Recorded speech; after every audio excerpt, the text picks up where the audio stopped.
Papo D'Oro é internacional. Nascido no Mato Grosso, viveu em Brasília e agora vive em São Paulo. Jorge Luiz Franco Verlindo. É um prazer tê-lo aqui. Prazer, Mário, uma honra estar aqui também. E por que é um prazer tê-lo aqui? Porque a sua obra, quando eu li o release, é uma obra absolutamente atual e necessária. Porque é o estudo do nosso ser. Tanto é que o nome do livro é Jogos Marcados no Corpo de Deus. E eu adoro escritor, eu adoro cultura, eu adoro observadores, e a gente estava batendo um papo antes, falando que eu senti que você tinha um poder de observação muito grande. Jorge, seja muito bem-vindo. Uma honra, Mário. Muito obrigado pelo convite. E tenho que agradecer a Vitória Giarini, que cuida da divulgação do seu trabalho de São Paulo, é assessoria de imprensa. E, Vitória, você me mandou uma pessoa especial. Muito obrigado. Continue lembrando do Papo D'Oro, porque aqui nós só temos coisa boa e cultura. Jorge, quando você começa a explorar o ser humano no seu livro, e que eu acabei de ganhar de presente, e vou lê-lo, Jorge, quando você começa a explorar esses 4 personagens, não é isso? E cada um que a gente pode considerar normais. Pessoas do cotidiano que podem estar do seu lado e você não percebe isso. E você teve um olho clínico para falar isso e falar a respeito disso. O que eu achei fantástico, porque às vezes nós não nos observamos. E isso é um chamamento para a gente, né? Então, fale dessa sua inspiração. Perfeito. Esse começo é maravilhoso porque me permite contar um pouco do processo de construção do livro. Eu sempre tive essa sensação de que a ficção ela bebe da gente, do nosso cotidiano, de uma maneira muito sutil, né? Sim. Eu como leitor. E aí a ideia do livro me ocorreu como um esquema muito visual, assim, eu não tinha pensado ainda em trama, só tinha pensado em polos de vivência. Como Sim. se esse polo de vivência, o foco dele é a responsabilidade. O desse daqui, o foco dele é aprender a lidar com o sofrimento. O desse daqui é aprender a lidar com o perdão. Esse tipo de foco, ele foi se desenvolvendo em personagens. E o que isso tem a ver com nós, né, com as pessoas?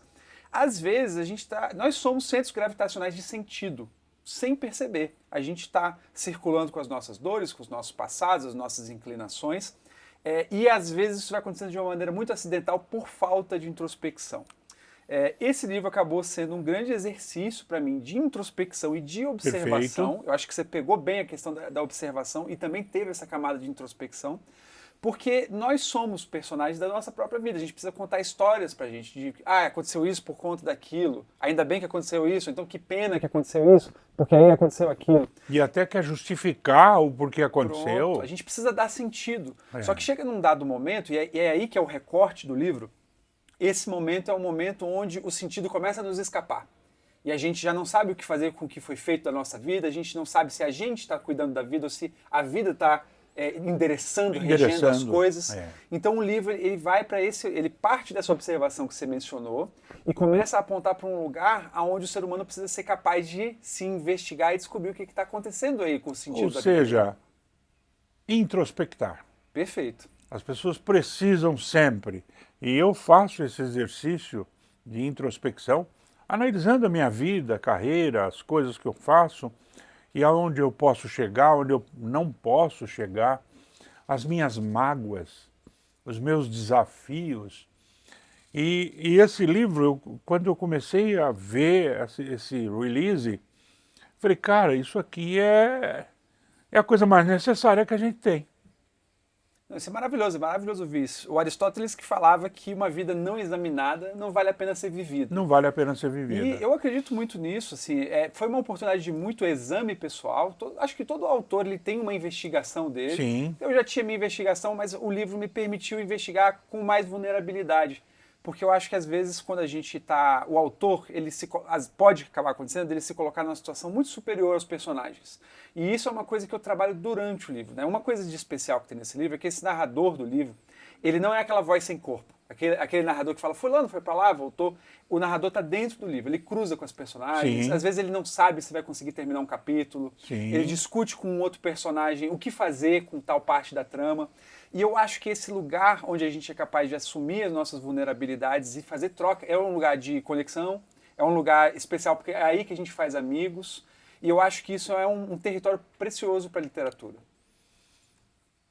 Nessa sua vivência de observador, qual dos personagens tem tudo a ver com você? Pois é, isso é uma pergunta que acontece com frequência, né? Eu me identifico muito com a Maria. Com a Maria. Porque a Maria, ela é uma personagem que o passado dela criou um senso de responsabilidade muito grande. Então, é como se fosse tudo da conta dela. Se o filho for mal, foi ela. Se acontecer alguma coisa com o cachorro na rua, que é uma parte do livro, foi ela. E essa responsabilidade chega um momento em que ela transborda, que você não aguenta mais essa responsabilidade. Só que, geralmente, as pessoas com muita responsabilidade, elas têm muita dificuldade de se assumirem impotentes. Perfeito. Então, eu flerto muito com esse universo da Maria aí, com certeza. Ou seja, tem uma frase que é muito interessante, nós não vamos conseguir mudar o mundo.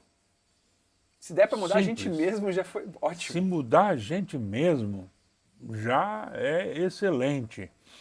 E a Maria, você deu um foco nela, mais do que os outros, em função disso? Ótimo. Bom, o livro, quando eu cheguei nesses núcleos de tema, eu tenho um background de música, né? Eu já tive banda, lancei 2 discos e tal, fiz muita música na vida, né? Eu consegui ver esses núcleos como instrumentos musicais. Sim. Então eu fiz um teste, minha ideia era tentar arranjar eles como um quarteto de instrumentos. Sim. Então o que acontece apesar da Maria ela ter uma importância maior porque ela desencadeia gatilhos dentro da história, os personagens eles têm valências muito parecidas. Então Sim. Tem uma hora que um personagem sola, tem outra hora que são 2 juntos, tem outra hora que é o outro, tem hora que é silêncio, tem hora que é todo mundo. Então tem essa valência de você ter uma protagonista, mas você tem uma dinâmica um pouco musical entre os personagens. Cada um deles dá um tipo de cor diferente para a história. Eu vou usar uma expressão aqui. Você teve o maior tesão para escrever isso. Ah, tive. Nossa, foi maravilhoso. Foi desafiador, né? Porque às vezes você se sente meio perdido, você fica pensando assim, será que eu vou conseguir entregar isso à altura do que a história está pedindo? Mas foi maravilhoso. Me senti muito feliz, muito grato. E isso, romance expõe as forças invisíveis que regem escolhas, traumas e destinos. Quem não tem trauma? Ah, é. E quem não imagina que as nossas escolhas é que fazem o nosso destino? E quando você vê pessoas com trajetórias boas, profissionais que estão aí, e se você olhar para dentro dele, você vai ver quantas dificuldades ele passa por ser assim. Sim, eu acredito inclusive que é muito da maturidade do ser humano saber se reescrever. Sim. Porque ninguém sai ileso da própria biografia, né? Você passa por dificuldades, por situações que te fraturam. Acho que o livro ele flerta muito com essa ideia lá dentro. Só que você tem a chance, isso é uma ideia do Viktor Frankl, até que ele diz assim que o espaço, é precioso o espaço entre sentir e agir. Sim. Porque é ali que você cria a sua capacidade de existir de uma forma diferente. Você não precisa seguir todos os padrões que ou vieram da sua família, ou vieram do seu passado, da sua formação. Você pode reinventar esse processo. Sim. Né? Então eu vejo a sociedade tem essa tendência de ver a dor e o sofrimento como uma tragédia, agora você perdeu a sua integridade. Na verdade, o sofrimento te dá a chance de você amadurecer e se tornar uma outra pessoa. Bingo, bingo. Eu vou dar um exemplo. Não que eu seja especial, mas eu fui criado numa família batista, pastor batista tradicional, um homem culto, 9 faculdades, e eu tive o meu irmão caçula que aos 18 anos entrou para as drogas, com um pai daquele, tá certo? quando eu perdi meu irmão aos 45 anos, com hepatite C, já estava livre das drogas, e ele morreu no transplante em Porto Alegre. Eu resolvi tirar do ruim o melhor. Virei professor para salvar vidas, as pessoas é que se salvam, e fiz mais de 1.400 palestras voluntárias na contenção do uso de drogas. Eu me reinventei e procurei um caminho que eu pudesse compensar, porque eu não consegui salvar meu irmão. E você está falando disso no seu livro? Ah, sim, com certeza. O livro ele bate muito nesse lugar aí, porque nós temos uma dificuldade, não chega para a gente de fora da própria sociedade, não chega essa perspectiva de que tem tempo, você pode mudar coisas, é possível. Ele não é um livro poliana que tudo vai dar certo e tal, porque a vida não é assim. Não é. Eu acho que é importante a gente honrar a vida como ela é. Perfeito. Né? Mas a gente esquece que é possível, às vezes não é possível salvar o outro, mas é muito possível você se reinventar. Exige autogenerosidade, você precisa ser generoso, cortês, gentil consigo mesmo. Exige um grau de humildade, porque você não vai conseguir mudar tudo. Né? Mas é importante, eu acho que o personagem do livro, o personagem do romance, ele cumpre um papel muito interessante de te oferecer isso de uma maneira menos frontal. Você não vai precisar viver isso na própria carne o tempo todo, dia após dia. Você lendo o personagem, você vai sentir, poxa, mas isso aqui tem um pouco de mim aqui. Será que eu consigo mudar? Será que eu consigo olhar para outro lugar? E eu acho que esse é um papel dos mais nobres da literatura, inclusive. É verdade. Cara, olha, foi uma honra ter você aqui, uma honra mesmo, porque são pessoas como você que frutificam efetivamente a cultura e com esse, em italiano, a voglia de mostrar a forma que você sentiu isso e colocou os seus sentimentos aqui. Muito obrigado pela sua presença. Eu que te agradeço, Mário. É maravilhoso poder falar sobre isso. Muito mesmo, muito obrigado. Você é uma pessoa que eu já considero amigo da casa e especial. Uma honra. E no próximo livro, me liga e venha. Certeza, tá certeza. Certo? Maravilhoso. Você será sempre bem recebido. E eu vou fazer um brinde a você. Ah, por favor. A caneca é sua. Muito obrigado. De presente. Porra, maravilhoso. Tá bom? Obrigado, viu, Mário? E agradecer mesmo, porque foi uma forma tão gostosa. A gente vê que você tem aquela vontade de mostrar o seu trabalho e muito bem elaborado. Parabéns, viu? Fico feliz. Parabéns. Muito obrigado. Você também vai ganhar um presente do nosso patrocinador cultural, JMS, que é Muros e Lajes Santos de Atibaia. 54 anos de atividade, e ele mandou para todos os meus entrevistados uma coisa que eu acho das mais úteis, uma trena. Perfeito. Né? Que quero ter em casa. Sempre precisamos medir alguma coisa, né? Inclusive o nosso tamanho. Materiais e imateriais, sem dúvida. Materiais e imateriais, é a medida necessária. Perfeito, tá certo? muito obrigado. Então, é de presente, mas não acabou ainda. Nós temos aqui um apoiador cultural, o Supermercado Mendonça, que tem uma história de vida que é o seu livro. Ele era servente de pedreiro na Ilha da Madeira. Depois ele foi para a Venezuela, servente de pedreiro, virou pedreiro, ajuntou uma grana e veio para o Brasil.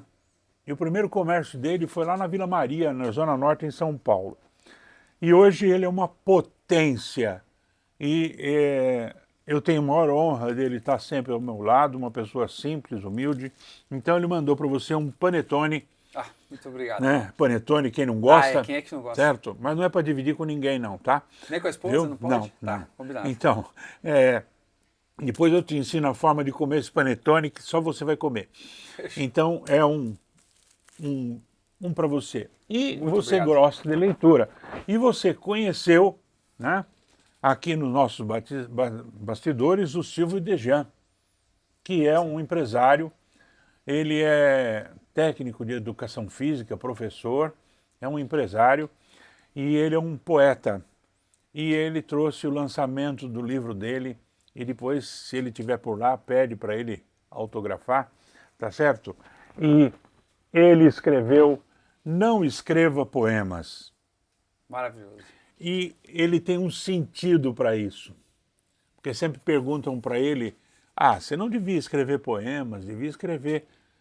Aí ele fez um poema que diz por que ele escreve os poemas. E é um poema de mais sabor e gosto que tem.